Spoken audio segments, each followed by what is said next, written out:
నాని గారి మీద చేసిన దాడి అత్యంత హేయమైన నీచమైన చర్య. వారిని ఇప్పుడు కలిసి పరామర్శించడం జరిగింది. సమ్మెటతో అటాక్ చేయబోతే ఇక్కడి నుంచి ఇక్కడ చీరుకుపోయి ఆయన స్ప్లిట్ ఆఫ్ ఏ సెకండ్లో అరక్షణం గ్యాప్లో ఆ సమ్మెట భుజం మీద పడి ఆయన ఈరోజు బ్రతికున్నారు. లేదంటే వాళ్ళు చేసిన ఈ దుశ్చర్యకి మరి ఏమై ఉండేదో ఆ ఊహే చాలా భయంకరంగా ఉంది. ఎప్పుడూ కూడా 20 సంవత్సరాల క్రితం, అది కూడా ఈ ప్రాంతంలో కాదు, అదర్ పార్ట్ ఆఫ్ చిత్తూరులో ఏవో జరిగినాయని విన్నాం. కానీ మరి ప్రశాంతమైన ఆధ్యాత్మిక నగరమైన మరి తిరుపతికి ఈ 5 కిలోమీటర్ల రేడియస్లో ఇంత దారుణంగా మరి వ్యక్తులు, హంతకులు విచ్చలవిడిగా తిరిగి ఈవీఎంలు పెట్టిన రూముల దగ్గరికే మారణాయుధాలతో రాగలిగారు అంటే రాష్ట్రంలో మరి లా అండ్ ఆర్డర్ ఉందా లేదా? ముఖ్యంగా దీని గురించే మరి వాళ్ళ చీఫ్ సెక్రటరీ గారిని కానీ డీజీపీ గారిని కానీ కూడా ఎలక్షన్ కమిషన్ ఆఫ్ ఇండియా మరి ఆదేశించింది, వచ్చి ప్రజెంటేషన్ ఇవ్వాలని. సరే, దాని సారాంశం కాసేపట్లో తెలియవచ్చు. బట్ ఏదేమైనా ఈ చర్య ద్వారా వైఎస్ఆర్ కాంగ్రెస్ పార్టీ వారి ఓటమిని పరోక్షంగా అంగీకరించినట్టుగా ప్రజలందరూ కూడా భావించాలి. మరి ఇవన్నీ తెలిసిన తర్వాత మరి అక్కడ సజ్జల రామకృష్ణారెడ్డి గారు కూడా వారి మనోభావాలు, ముఖ కవలికలన్నీ మనం అంతా ప్రస్ఫుటంగా చూసాం. మరి కొంత ఉపశమనం ఇచ్చే దిశగా మరి ఐపాక్ వారి దగ్గరికి వెళ్ళి, యాక్చువల్గా నిన్నే వెళ్ళాలి ఐపాక్ వాళ్ళ దగ్గరికి, మరొప్పుడు ఆయన కాస్త డిప్రెషన్లో ఉన్నాడు, అందుకని వెళ్ళాలా. మీరు డిప్రెషన్లో ఉంటే కౌంటింగ్ కూడా ఏజెంట్లు ఉంటారని చెప్పిన మీదట నాకున్న సమాచారం ఇవాళ ఐపాక్ వాళ్ళకి వెళ్ళి ఆయన చెప్పారట, మనం ఇన్ని సీట్లు గెలవబోతున్నామని. మరి ఐపాక్ వాళ్ళు సర్వే చేస్తే వాళ్ళకి చెప్పాల్సిన పని లేదు, వాళ్ళు ఈయనకి చెప్పాలి. కానీ ఈయనే వాళ్ళకి చెప్పినట్టుగా మీడియాలో వచ్చింది. ఏది ఏమైనా ఖచ్చితంగా తక్కువలో తక్కువ వేసుకుంటే 125 స్థానాలు ట్రెండ్ ప్రకారం వెళ్తే, అంటే ఓటర్ టర్నౌట్ చూస్తే 150 పైగా స్థానాలు వచ్చినా కూడా ఆశ్చర్యపోవకల్లా. జగన్మోహన్ రెడ్డి గారు చెప్పారంట 150 స్థానాలు పైన వస్తాయని.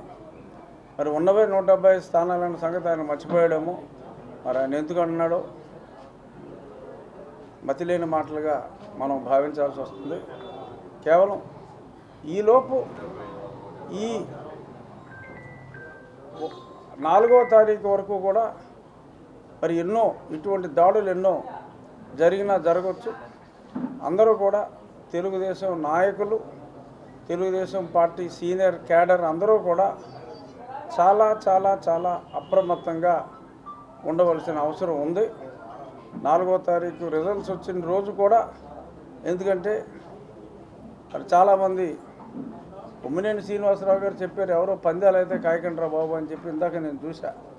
మరి అలాంటి వాళ్ళు చెప్తున్నారు. కానీ మరి అంతర్యుద్ధం ఇప్పుడు దాకా వాళ్ళతో మన మీద యుద్ధం చేస్తున్నారు. కానీ రేపు 4వ తారీఖు తర్వాత 4 సాయంత్రం నుంచి యువజన శ్రామిక రైతు కాంగ్రెస్ పార్టీలోనే అంతర్యుద్ధం ఖచ్చితంగా మొదలవుతుంది. మీ వలన మేము ఇంత దారుణంగా నాశనం అయ్యాం, మేము రోడ్డున పడ్డాం, మీరు ఇలాగ 150 సీట్లు వస్తాయని 25 సీట్లకే పరిమితం అవటం, దానివల్ల మేము ఆర్థికంగా సామాజికంగా అన్ని రకాలుగా దెబ్బతిన్నామని చెప్పి ఒక రెవల్యూషన్ విత్ ఇన్ ది పార్టీలోనే, వాళ్ళ పార్టీలోనే రెవల్యూషన్ వస్తుంది. మన మీద చేసే ఈ దాడులకి అప్రమత్తంగా ఉండవలసిన అవసరం ఉంది.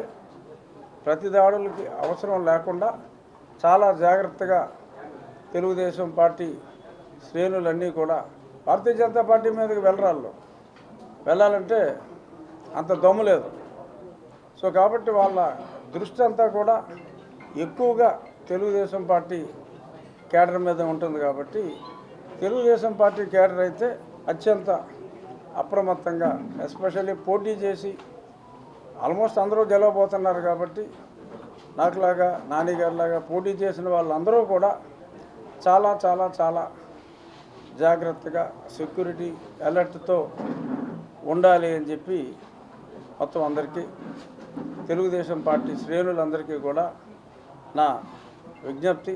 ఏ కష్టం వచ్చినా చంద్రబాబు నాయుడు గారు పైన చూసుకోవడానికి ఉన్నప్పటికీ ఇలాగా ఈ రకంగా దాడులు చేసి మరి త్రుటిలో ప్రాణం కాపాడుకున్నారు నాని గారు.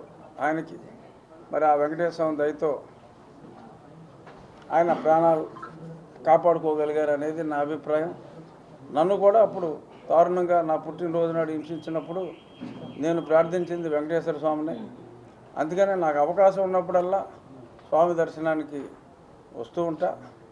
ఇప్పుడు కూడా ఎన్నికలు అయిన తర్వాత 4-5 రోజుల తర్వాత రావాల్సింది. ఈ నాని గారి సంఘటన తెలుసుకొని వారిని కలిసి దర్శనం చేసుకోవడం కోసం నేను తిరుపతికి రావటం జరిగింది. ఇంకా మీడియా వాళ్ళు ఏమన్నా ప్రశ్నలు అడిగితే అడగండి. వారి కుటుంబ సభ్యుల్ని, అబ్బాయి వినీల్ని, సుధా గారిని మొత్తం అందరినీ కూడా కలవటం జరిగింది. అత్యంత దారుణం.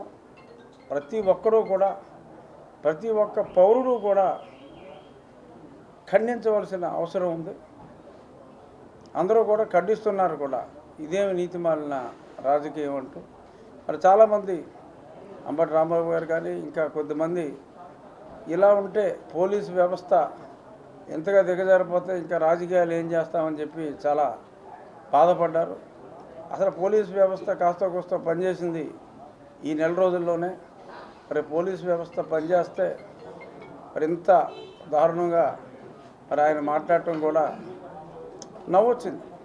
వాళ్ళ మాటలో పనిచేస్తున్న పోలీసు వ్యవస్థను చూసి మరి ఇంత దారుణంగా అంటే మరి గత 4.5 సంవత్సరాలుగా మరి ఎంత దారుణాలు చేశారో పోలీసులు మన అందరికీ తెలుసు. ఎంపీ నన్నే తీసుకెళ్ళి ఆల్మోస్ట్ చివరిలో వదిలేశారు చంపకుండా. మరి అంత దుర్మార్గాలు చేసేవాళ్ళు. బట్ ఈ నెల రోజులు ఖచ్చితంగా పోలీసులు చాలా వరకు అంటే పూర్తిగా నేను వారికి సపోర్ట్ చేయట్లా. ఇంకా ఇక్కడ నిన్నగాక మొన్న కూడా చాలామందిని ట్రాన్స్ఫర్ చేశారు. అయినప్పటికీ కూడా చాలా చోట్ల పోలీసుల్లో ఆ పరివర్తన వచ్చింది. అంటే దాని ఇండికేషన్ ఏంటి? ఈ ప్రభుత్వం సెలవు తీసుకోబోతోంది అని కూడా వారికి కూడా స్పష్టంగా అర్థమైంది అని మనందరం అర్థం చేసుకోవచ్చు. అదేనండి వాళ్ళు ఫస్ట్ అంటే ఒక రకంగా ఇప్పుడు ముఖ్యమంత్రి పాలన ఏమీ లేదు. మరి ఇప్పుడు ఈ సంఘటనలన్నీ చూసి వాళ్ళు పిలిచిన తర్వాత చీఫ్ సెక్రటరీని కూడా మార్చవచ్చు. ఖచ్చితంగా ఆయన వైఫల్యం కాకపోతే ఇంకెవరి వైఫల్యం? 100% ఇక్కడ వరకు పోలీస్ వైఫల్యమే. మీ జిల్లాలో జరిగిన సంఘటన ఖచ్చితంగా పోలీస్ వైఫల్యం, అందులో ఎటువంటి అనుమానం లేదు. బట్ నేను అనేది ఓవరాల్గా గతంలో మనం ఎన్నికల ముందు భయపడిన దాని మీద కొంచెం బెటర్ అయింది. కానీ మరి ఈ ప్రాంతంలో చాలా దారుణంగా ఉంది. అంటే నేను ప్రతి దగ్గర ఇలా లేరని చెప్తున్నాను.